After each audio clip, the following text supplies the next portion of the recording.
जब खुदा ने देखा कि इंसान खुद अपनी नेकियों के सबब से मुझ तक पहुंच नहीं सकता, तो बाइबल का खुदा ये कहता है कि उसने फिर जिस्म इख्तियार किया। फिलिपियों 2 बाब आप बाद में पढ़ के देख लीजिएगा।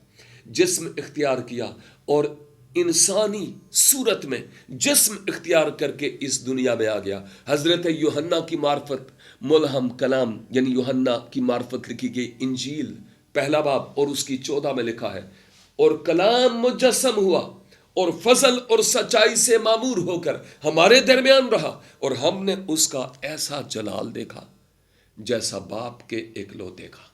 उस एक शख्सियत को जो कलमतुल्लाह है, यानी इंजील मुकद्दस के मुताबिक जो जिस्म इख्तियार करके इस दुनिया में तशरीफ लाए, उनको हम उर्दू ज़बान की बाइबल के एतबार से यीशु मसीह कहते हैं।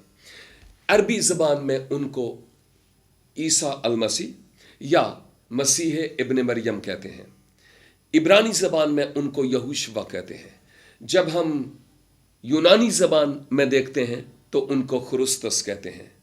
अंग्रेज़ी ज़बान में वो जीसस क्राइस्ट है। शख्सियत एक ही है, लेकिन मैं आपको यह बताना चाह रहा हूं उस अजीम शख्सियत के बारे में कि जब वो इस धरती पर तशरीफ लाते हैं, यानी खुदा खुद अपने कलमा में जिस्म इख्तियार करके इस दुनिया में तशरीफ लाता है, तो एक ख़ास मकसद था। वो मकसद क्या था? मरकज़ की इंजील और उसका 10 बाब और उसकी 45 आयत में आपने खुद फरमाया अपनी ज़ात के बारे में कि इब्ने आदम इसलिए नहीं आया कि खिदमत ले, बल्कि इसलिए कि खिदमत करे और अपनी जान बहुतेरों के बदले फिदिया में दे। जिस्म इख्तियार करके आने का मकसद उनके सामने था कि मैं क्यों आया हूँ, और जब वो जिस्म इख्तियार करके इस दुनिया में आए तो वो जानते थे कि मैं गुनहगार इंसान के लिए अपनी जान देने के लिए आया हूँ। ज़मीन पर आने में उनका ख़ास मकसद और मिशन था। क्या आप भी जानते हैं कि आप इस ज़मीन पर क्यों हैं? क्या मकसद है इस ज़मीन पर आपका? मसीह यीशु ने अपने पैरोकारों को भी ये कहा कि इब्ने आदम इसलिए इस ज़मीन पर आया कि वो दुख उठाए, मसलूब हो और तीसरे दिन मुर्दों में से जी उठे। और ये बाई चांस नहीं हुआ। मैंने जो हवाला आपकी खिदमत में पढ़ा था, तलावत किया था, उस हवाले में भी ये लिखा था कि मसीह किताब मुकद्दस के मुताबिक हमारे गुनाहों के लिए मुआ। मतलब ये है कि अहद अतीक जब पौलुस रसूल ने ये लिखा कि मसीह किताब मुकद्दस के मुताबिक हमारे गुनाहों के लिए मुआ, तो उस वक्त किताब मुकद्दस बाइबल नहीं थी, क्योंकि नया अहदनामा अभी तक तहरीरी सूरत में नहीं था।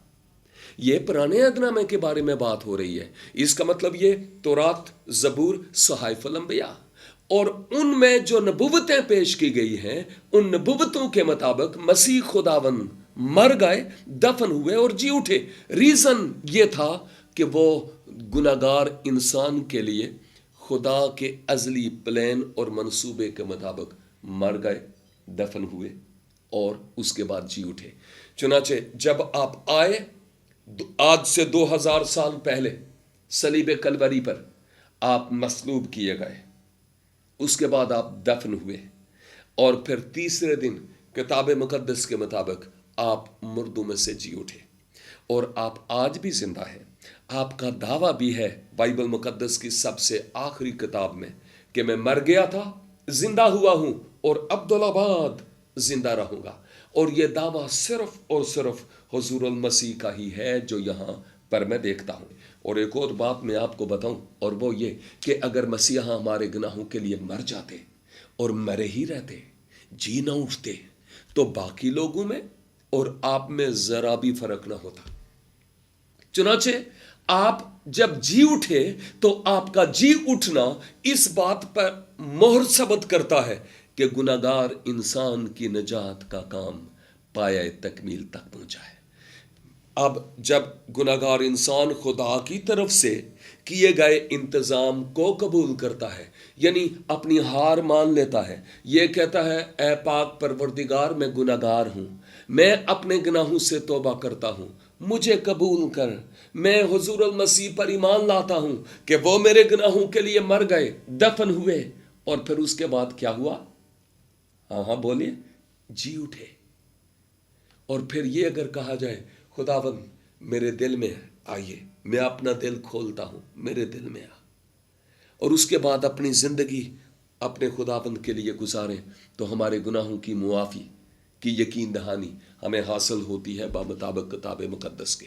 پہلا یوحنا کا خط پہلا باب اور اس کی 9 آیت میں لکھا ہے، اگر ہم اپنے گناہوں کا اقرار کریں تو وہ ہمارے گناہوں کے معاف کرنے اور ہمیں ساری ناراستی سے پاک کرنے میں سچا اور عادل ہے۔ اور میرے عزیز، خواہ آپ کا تعلق کسی ہی مذہب سے کیوں نہیں، خواہ آپ پڑھے لکھے ہیں یا نہیں، خواہ آپ کا بہت بڑا پیسہ ہے یا نہیں ہے، یہ کوئی بات نہیں ہے، خدا آپ سے پیار کرتا ہے۔ یہ بھید کی بات ہے، راز کی بات میں آپ کو بتانا چاہتا ہوں۔ ابھی اور اسی وقت اسکرین کے آگے آپ اپنے سر جھکا سکتے ہیں، اپنا دل اپنے خداوند کے حضور انڈیل سکتے ہیں، کہہ سکتے ہیں، رب العزت تیرا شکر ہو کہ میں تو مختلف طرح کی قربانیاں گزرانتا رہا، لیکن آج یہ بھید کھلا کہ اصل میں قربانی کا انتظام تو نے کیا ہے تاکہ میں اس پر ایمان لاؤں اور اپنے گناہوں کی معافی حاصل کروں۔ آپ شکر ادا کریں اور اس کی تعریف کریں اور اس پر ایمان لائیں، اور میں آپ کو بتانا چاہتا ہوں کہ پھر نجات آپ کی ہے، پھر نجات آپ کی ہے۔ حضور المسیح کا مردوں میں سے جی اٹھنا آپ کے لیے پرمانہ ہوگا۔ آپ اسی لیے جی اٹھے تاکہ ان پر ایمان لانے کے سبب سے جب ہم اس دنیا سے چلے جائیں تو آپ کی آمد ثانی پر ہم بھی مردوں میں سے جی اٹھے ہیں۔ ہمارا نجات دہندہ، ہمارا منجی خداوند یسوع مسیح آج بھی زندہ ہے۔ Thank you so much and God bless you.